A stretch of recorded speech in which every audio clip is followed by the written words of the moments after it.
किस श्राप के कारण स्त्रियां अपने पति को धोखा देकर पराये मर्दों के साथ संबंध बनाती हैं और अपने पति के होते हुए भी वो पराये मर्दों के साथ संबंध रखती हैं तथा पति के घर पर न होने पर पराये मर्द के साथ संबंध बनाती हैं।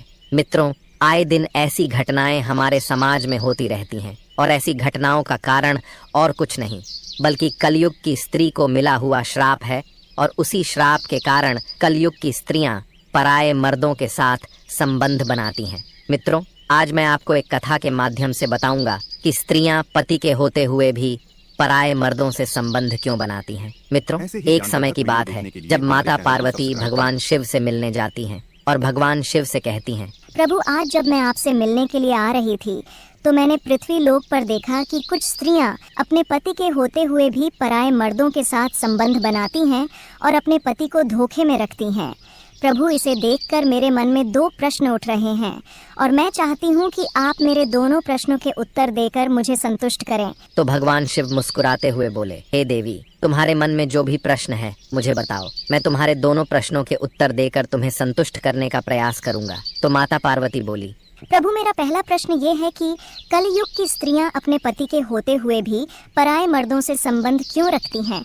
और मेरा दूसरा प्रश्न ये है कि जो स्त्रियां अपने पति के होते हुए भी पराये मर्दों से संबंध बनाती हैं, उन्हें नर्क लोक में कौन सी सजा मिलती है? तो भगवान शिव ने कहा, हे देवी, आज आपने जो कलयुग की स्त्री के विषय में मुझसे प्रश्न किए हैं वह सत्य है कि कलयुग की स्त्रियां अपने पति के होते हुए भी पराये मर्दों से संबंध बनाती हैं, किंतु इसके पीछे कलयुग की प्रत्येक स्त्री को मिला हुआ एक श्राप है और उसी श्राप के कारण कलयुग की स्त्रियां पराये मर्दों से संबंध बनाती हैं। तो माता पार्वती बोली, कौन सा श्राप प्रभु? तो भगवान शिव ने कहा, इसके पीछे कई वर्षों पहले घटित एक घटना है जिसे मैं तुम्हें एक कथा के माध्यम से बताता हूँ, जिसे सुनकर तुम्हें पता चल जाएगा कि किस श्राप के कारण स्त्रियां पराये मर्दों से संबंध रखती हैं। किंतु कथा को पूरा मन लगाकर अंत तक सुनना, क्योंकि इस कथा को जो स्त्रियां पूरा अंत तक सुनती हैं वो अपने जीवन में कभी भी पराये मर्दों के साथ संबंध नहीं बनाती हैं। विदर्भ देश में भीष्म नाम के एक राजा राज्य करते थे। उन्होंने दमन राक्षस को प्रसन्न करके उनसे वरदान के रूप में 4 संतानें प्राप्त की थीं, जिसमें से 3 पुत्र और 1 पुत्री थी। पुत्रों के नाम थे दम, दयंत, दमन और पुत्री का नाम दमयंती था और दमयंती बहुत अधिक सुंदर तथा गुणवान थी। उस समय तीनों लोकों में दमयंती के समान सुंदर कोई भी कन्या नहीं थी। फिर एक दिन की बात है जब राजा नल अपने महल के बगीचे में टहल रहे थे, तभी उनकी नजर वहां पर खेल रहे कुछ हंसों पर पड़ी। वो सभी हंस बहुत अधिक खूबसूरत थे और उनमें एक हंस तो बहुत ही मनमोहक था। उसे देखकर राजा नल बहुत अधिक मोहित हो गए और उस हंस के पास जाकर उसको पकड़ लिया। तभी हंस ने राजा से कहा, हे राजन, अगर आप मुझे छोड़ दोगे तो मैं तीनों लोकों की सबसे सुंदर स्त्री दमयंती के पास जाकर आपके सुंदरता और गुणों का ऐसा वर्णन करूंगा कि वो आपसे प्रेम करने लगेंगी और आपसे विवाह कर लेंगी। उस हंस की ये बात सुनकर राजा नल ने मन में सोचा, कितना अच्छा होगा यदि राजकुमारी दमयंती से मेरा विवाह हो जाएगा। इतना सोचकर राजा नल ने उस हंस को छोड़ दिया। इसके बाद वो सभी हंस उड़कर राजकुमारी दमयंती के उद्यान में चले गए। वहीं दूसरी तरफ दमयंती हंसों को अपने महल के उद्यान में देखकर बहुत खुश हुई। फिर वो भी हंसों को पकड़ने के लिए हंस के पास गई और दमयंती ने भी उसी हंस को पकड़ा जिसे राजा नल ने पकड़ा था। और जब राजकुमारी दमयंती ने उस हंस को पकड़ा तो हंस राजकुमारी दमयंती से कहने लगा, हे रानी दमयंती, सोनभद्र देश में एक नल नाम के राजा रहते हैं और वो बहुत अधिक सुंदर हैं। ऐसा मानो वो साक्षात कामदेव का ही स्वरूप हो और यदि आप उनसे विवाह कर लोगी तो तुम्हारा जन्म सफल हो जाएगा। जैसे आप सभी स्त्रियों में सबसे अधिक सुंदर हो, उसी प्रकार राजा नल भी सभी पुरुषों में सबसे अधिक मनमोहक हैं। इसीलिए आप दोनों की जोड़ी उत्तम रहेगी। उस हंस की ये बात सुनकर राजकुमारी दमयंती के मन में राजा नल से मिलने की इच्छा जाग उठी। फिर राजकुमारी दमयंती ने उस हंस से कहा, प्रिय हंस, तुम राजा नल तक मेरा प्रेम संदेशा पहुंचा दो। फिर हंस ने लौटकर राजा नल को दमयंती का संदेशा दे दिया। इसके बाद राजकुमारी दमयंती दिन रात राजा नल का ही ध्यान करती रहती थी। राजकुमारी दमयंती राजा नल से मिलने को व्याकुल हो रही थी, लेकिन उन्हें ये नहीं समझ आ रहा था कि वो राजा नल से मिले तो मिले कैसे। दिन रात राजकुमारी दमयंती राजा नल को ही याद करती रहती थी और खाना पीना भी नहीं खाती थी, जिसके कारण वो दिन प्रतिदिन कमजोर होती जा रही थी। फिर इस तरह कुछ वर्ष बीत गए और राजकुमारी दमयंती के पिता राजा भीष्म ने सोचा कि अब मेरी पुत्री विवाह के योग्य हो गई है, अब मुझे इसका विवाह करा देना चाहिए। फिर इतना सोचकर राजा भीष्म ने अपनी पुत्री दमयंती के स्वयंवर का आयोजन किया, जिसमें उन्होंने सभी देशों के राजाओं को स्वयंवर के लिए बुलाया। अब स्वयंवर का निमंत्रण मिलने के बाद सभी देश के राजा वहां पहुंचने लगे। उधर जब देवर्षि नारद से सभी देवताओं को भी दमयंती के स्वयंवर का समाचार मिला, तो देवराज इंद्र भी दमयंती के स्वयंवर के लिए निकल पड़े और राजा नल को भी संदेशा भेजा गया था, तो राजा नल भी तुरंत ही दमयंती के स्वयंवर के लिए चल पड़े। अब राजा नल के इतने अधिक सुंदर रूप को देखकर देवराज इंद्र ने रास्ते में ही अपने विमान को रोक दिया और अपने विमान से उतरकर सभी देवता राजा नल के पास गए। और फिर देवराज इंद्र ने राजा नल से कहा, हे राजन, आप बहुत ही सुंदर और गुणवान हैं। कृपा करके आप राजकुमारी दमयंती के स्वयंवर में राजा बनकर नहीं, बल्कि हम लोगों के दूत बनकर चलिए और राजकुमारी दमयंती के पास जाकर उनसे कहिए कि हे सुंदरी, देवराज इंद्र, वरुण, अग्नि, कुबेर और यम देवता तुम्हारे पास आकर तुमसे विवाह करना चाहते हैं। इनमें से तुम जिसे चाहो उसे अपना पति स्वीकार कर लो। देवराज इंद्र की ये बात सुनने के बाद राजा नल ने कहा, हे प्रभु, मैं एक दूत बनकर वहां कैसे जा सकता हूं, जबकि मेरा और आप लोगों का वहां जाने का एक ही उद्देश्य है। इसीलिए मैं आपका दूत बनकर नहीं जा सकता, क्योंकि मुझे भी राजकुमारी दमयंती से विवाह करना है। तब देवराज इंद्र ने कहा, हे नल, तुम हमारा कहाँ कैसे टाल सकते हो? यदि तुमने हमारा कहना नहीं माना तो तुम्हारे साथ बहुत बुरा होगा। देवराज इंद्र की ये बात सुनकर राजा नल देवताओं के दूत बनने को तैयार हो गए और उन्होंने देवराज इंद्र की आज्ञा से राजमहल में प्रवेश किया। राजा नल के महल में प्रवेश करते ही दमयंती और उसकी सहेलियां भी राजा नल के सुंदर रूप को देखकर उन पर मोहित हो गईं और शर्म के मारे कुछ न बोल पा रही थी।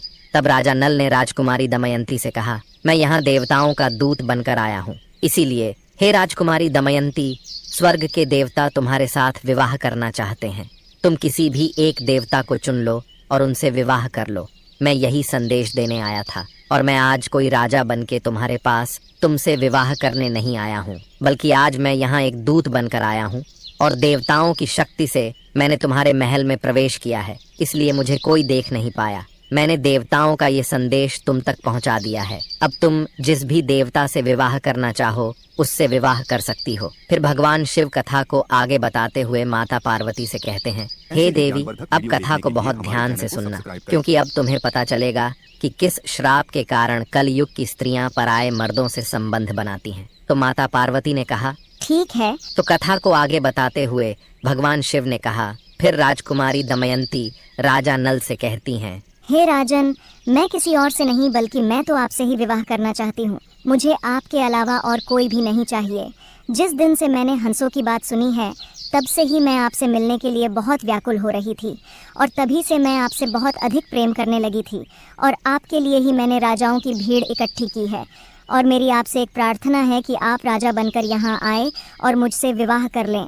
यदि आपने ऐसा नहीं किया तो मैं आपकी कसम खाकर कहती हूँ, मैं जहर खाकर मर जाऊंगी। राजकुमारी दमयंती की ये बात सुनकर राजा नल बहुत अधिक दुखी हो जाते हैं और फिर राजकुमारी दमयंती से कहते हैं, हे देवी, जब बड़े बड़े देवता आपसे विवाह करना चाहते हैं तो फिर आप मुझ जैसे एक तुच्छ प्राणी से विवाह क्यों करना चाहती हैं? मैं तो इन देवताओं के सामने कुछ भी नहीं हूँ। ये देवता मुझसे बहुत अधिक शक्तिशाली हैं और मुझसे कहीं अधिक गुणवान भी हैं, इसीलिए आप इन देवताओं में से किसी एक से विवाह कर लीजिए। राजा नल की ये बात सुनकर राजकुमारी दमयंती बोली, मैं आपको वचन देती हूँ कि मैं आपको ही पति के रूप में स्वीकार करूंगी और किसी को नहीं। तब राजा नल ने कहा, परंतु इस समय मैं राजा बनकर नहीं बल्कि यहाँ पर देवताओं का दूत बनकर आया हूँ, इसीलिए इस समय मैं आपसे विवाह करने के योग्य नहीं हूँ। तब राजकुमारी दमयंती बोली, इसके लिए मेरे पास एक उपाय है। यदि आप उस उपाय के अनुसार कार्य करेंगे तो आपको दोष भी नहीं लगेगा और हमारा विवाह भी संपन्न हो जाएगा। तो राजा ने कहा, कौन सा उपाय है? तो राजकुमारी दमयंती बोली, उपाय यह है कि आप भी अन्य राजाओं के साथ स्वयंवर मंडप में आए और मैं आपको ही वरमाला डाल दूंगी, जिससे हमारा विवाह हो जाएगा। रानी दमयंती की ये बात सुनकर राजा नल वापस देवताओं के पास पहुंच गए और देवताओं के पूछने पर उन्होंने बताया कि वे रानी के पास तो दूत बनकर ही गए थे, लेकिन रानी दमयंती और उनकी सखियां सभी मुझ पर ही मोहित हो गई हैं। और जब मैंने उनके समक्ष आप लोगों के विवाह का प्रस्ताव रखा तो राजकुमारी दमयंती ने आप लोगों से विवाह करने से मना कर दिया और कहा है कि आप देवताओं के दूत बनकर नहीं बल्कि राजा बनकर मेरे स्वयंवर में आए। तो देवताओं ने कहा, ठीक है, आप भी राजकुमारी दमयंती के स्वयंवर में चलो। फिर कुछ ही समय बाद सभी देवता और सभी देश के राजा राजकुमारी दमयंती के स्वयंवर में पहुंच गए। और फिर राजा भीष्म ने अपनी पुत्री दमयंती से कहा, हे पुत्री, अब आप इन सभी में से जिसे चाहो उसे वरमाला पहना सकती। फिर राजकुमारी दमयंती राजाओं की भीड़ में राजा नल को ढूंढने लगी। तभी उसने देखा कि एक ही स्थान पर राजा नल के समान हूबहू दिखने तथा वैसे ही वेशभूषा वाले 5 राजकुमार खड़े दिखाई दिए। तब वह हैरान हो गई और मन ही मन विचार करने लगी कि इन 5 में से राजा नल को अब मैं कैसे पहचानूं। फिर रानी दमयंती समझ गई कि यह देवताओं द्वारा रची गई माया है। फिर उसने देवताओं से कहा, हे देवताओं, मुझे राजा नल को पहचानने की शक्ति प्रदान करें, क्योंकि मैं राजा नल के अलावा और किसी से विवाह नहीं करना चाहती हूँ। तो देवताओं ने राजकुमारी दमयंती को राजा नल को पहचानने की शक्ति प्रदान की। तो राजकुमारी दमयंती ने राजा नल को पहचान कर उनको वरमाला पहना देती हैं और फिर दोनों का विवाह हो जाता है। फिर स्वयंवर पूरा होने के बाद देवता वापस स्वर्ग की ओर जाने लगे। उसी समय उनको मार्ग में कलयुग और द्वापर युग से भेंट हो जाती है। तब इंद्रदेव ने कलयुग से पूछा, हे कलयुग, कहाँ जा रहे हो? तब कलयुग ने कहा, मैं दमयंती के स्वयंवर में उससे विवाह करने के लिए जा रहा हूँ। कलयुग की ये बात को सुनकर देवराज इंद्र ने कलयुग से कहा, अरे कलयुग, स्वयंवर तो कब का पूरा हो गया। राजकुमारी दमयंती ने राजा नल को वरमाला पहनाकर उनसे विवाह भी कर लिया। इंद्रदेव की ये बात सुनकर कलयुग बोला, ये तो अनर्थ हो गया। उसने देवताओं का घोर अपमान किया है, इसीलिए उसे इस अपराध का दंड अवश्य मिलना चाहिए।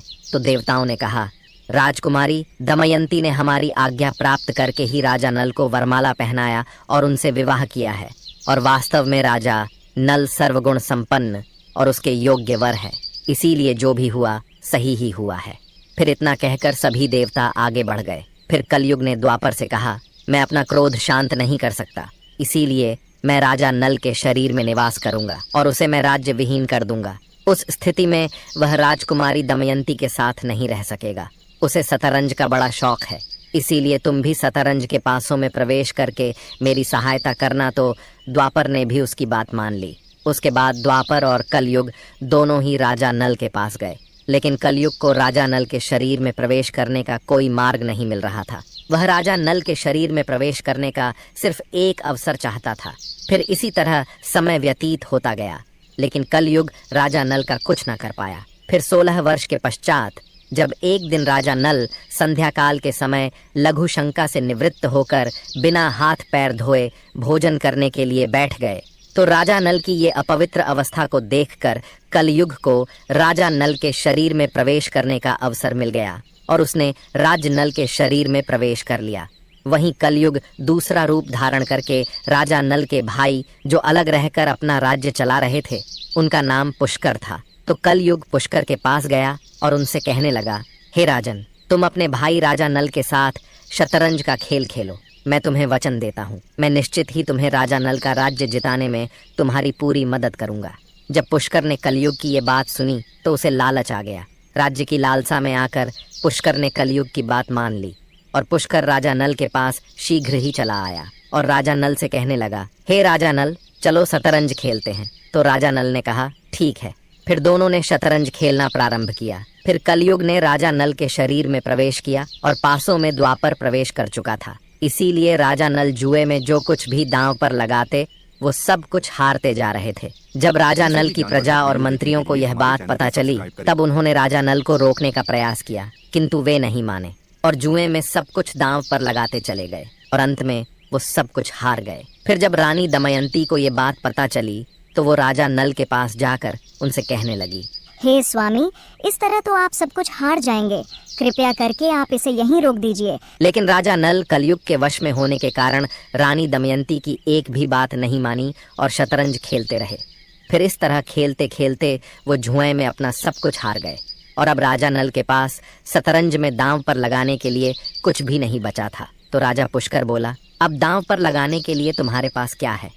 सब कुछ तो हार चुके हो, यदि कुछ और भी है तो उसे भी दांव पर लगाओ। तो राजा नल ने कहा, अब मेरे पास कुछ भी दांव पर लगाने के लिए नहीं बचा है। फिर शतरंज में सब कुछ हारने के बाद राजा नल और रानी दमयंती एक जंगल में रहने के लिए चले गए और जंगल में इधर उधर भटकने लगे। फिर घास फूस से उसी जंगल में एक कुटिया बनाकर रहने लगे। राजा नल और रानी दमयंती की हालत यह हो गई थी कि उन्हें भोजन तक नसीब नहीं होता था। फिर इस तरह जंगल में रहते रहते कुछ समय और बीत गया और उन दोनों की हालत पहले से भी ज्यादा खराब हो गई। और फिर एक दिन राजा नल अपनी पत्नी दमयंती से कहने लगे, हे दमयंती, तुम देख रही हो यहाँ बहुत से रास्ते हैं। यहाँ एक रास्ता अवंती की ओर जाता है तथा दूसरा रास्ता दक्षिण देश को जाता है। सामने विंध्याचल पर्वत है और ये कौशल देश का मार्ग है।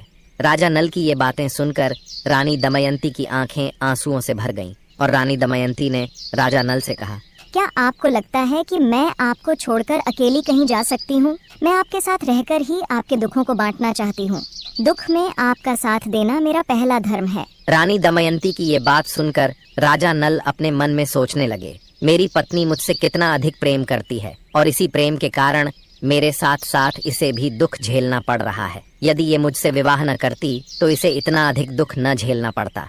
फिर संध्या समय वे दोनों एक सुरक्षित स्थान को देखकर वहीं पर सो गए। कुछ समय बाद जब रानी दमयंती गहरी नींद में सो गई तो राजा नल अपने मन में सोचने लगे, यदि मैं इसे यहीं छोड़कर चला जाऊं तो ये चलते चलते अपने पिता के राज्य को चली जाएगी और इसे इतना दुख नहीं झेलना पड़ेगा।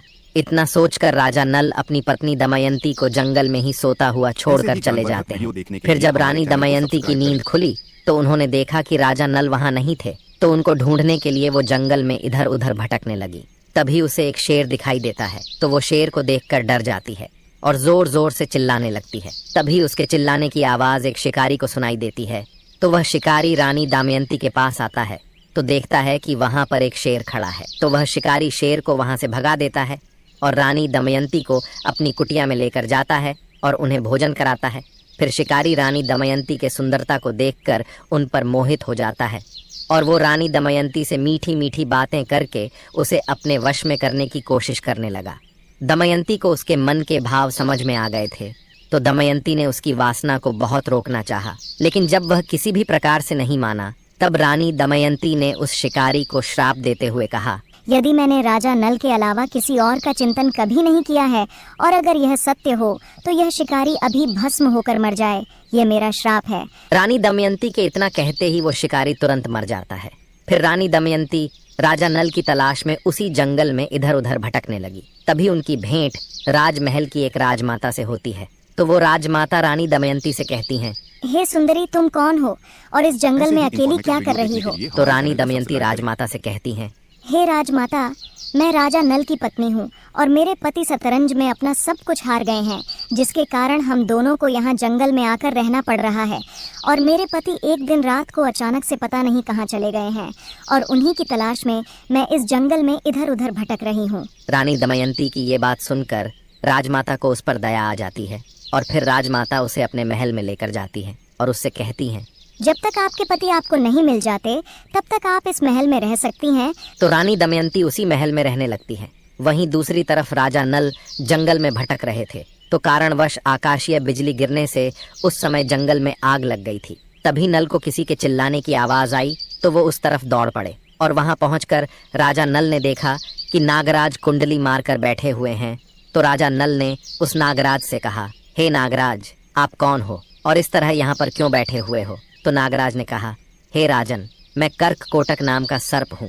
मैंने नारद मुनि को धोखा दिया था, इसलिए उन्होंने मुझे श्राप दे दिया था कि जब तक राजा नल तुम्हें ना उठा ले तब तक तुम यहीं पड़े रहोगे। राजा नल के उठाने पर ही तुम्हें इस श्राप से मुक्ति मिल पाएगी। उनके श्राप के कारण कई सालों से मैं आज भी यहाँ से एक भी कदम आगे नहीं बढ़ा हूँ। हे राजन, तुम मेरी रक्षा करो। मैं सिर्फ देखने में ही बड़ा हूँ किंतु मैं अपने शरीर को छोटा भी कर सकता हूँ। फिर इतना कहकर नागराज ने अपना शरीर छोटा कर लिया। इसके बाद राजा नल उस सर्प को उठाकर जंगल से बाहर ले आए। फिर कर्क कोटक ने कहा, हे राजन, तुम अभी मुझे जमीन पर मत रखना, पहले तुम कुछ कदम गिनकर चलो। तब राजा नल ने 1 2 3 करते हुए यूं ही धरती पर जैसे ही 10वां कदम रखा तभी कर्क कोटक नाग ने उसे डस लिया। तो राजा नल अचंभित होकर बोले, हे नागराज, आपने मुझे क्यों डस लिया जबकि मैंने तो आपकी सहायता की थी? तो नागराज बोला, हे राजन, तुम्हें कोई पहचान ना सके इसीलिए मैंने डस कर तुम्हारा रूप बदल दिया है। कलयुग ने तुम्हें बहुत दुख दिया था, अब मेरे विष के कारण वह तुम्हारे शरीर में कोई भी दुख प्रवेश नहीं कर सकेगा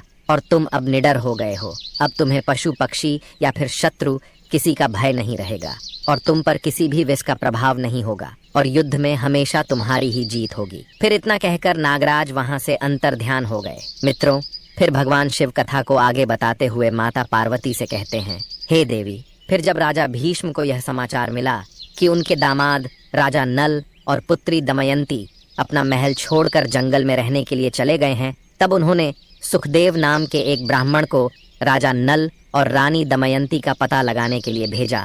तो सुखदेव रानी दमयंती को ढूंढते ढूंढते उसी महल में जा पहुंचा जहां पर रानी दमयंती रहती थी। फिर वो रानी दमयंती के पास गया और उनसे कहने लगा, मुझे तुम्हारे पिताजी ने भेजा है और कहा है कि तुमको और तुम्हारे पति राजा नल को मेरे दरबार में लेकर आओ। तो रानी दमयंती ने उसे सारी बात बताई और कहा कि राजा नल कई दिनों से गायब हैं और उन्हीं की तलाश में मैं इधर उधर भटक रही हूँ। रानी दमयंती की ये बात सुनकर सुखदेव राजा भीष्म के पास जाते हैं और उन्हें सारी बात बताते हैं।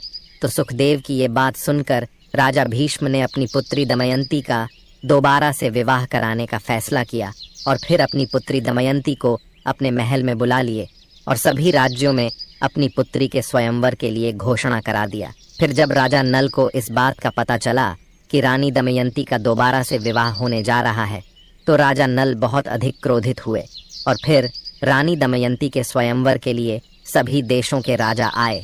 तभी राजा नल भी वहां पर पहुंच गए और जैसे ही रानी दमयंती ने राजा नल को देखा, तुरंत ही उन्हें गले लगा लिया और अपने पिता से कहने लगी, पिताश्री, अब मैं दूसरा विवाह नहीं करूंगी, मैं अपने पति के साथ ही रहना चाहती हूँ। तो राजा भीष्म ने कहा, ठीक है, किंतु राजा नल को इस बात पर बहुत अधिक क्रोध आ रहा था कि मेरे होते हुए रानी दमयंती का विवाह दोबारा क्यों कराया जा रहा था। इसी बात से नाराज होकर राजा नल ने रानी दमयंती को श्राप देते हुए कहा, हे रानी दमयंती, जिस तरह तुम मेरे होते हुए दूसरे पुरुषों की ओर आकर्षित हो गई थी, इसी तरह कलयुग की प्रत्येक स्त्री अपने पति के होते हुए भी दूसरे पुरुषों की ओर आकर्षित हो जाएगी और अपने पति के होते हुए भी पराये मर्दों से संबंध रखेगी। मित्रों, फिर कथा को आगे बताते हुए भगवान शिव माता पार्वती से कहते हैं, हे देवी, यही कारण है कि कलयुग की कुछ स्त्रियां पति के होते हुए भी पराये मर्दों से संबंध बनाती हैं। तो माता पार्वती बोली, प्रभु, इससे बचने का कोई उपाय बताइए।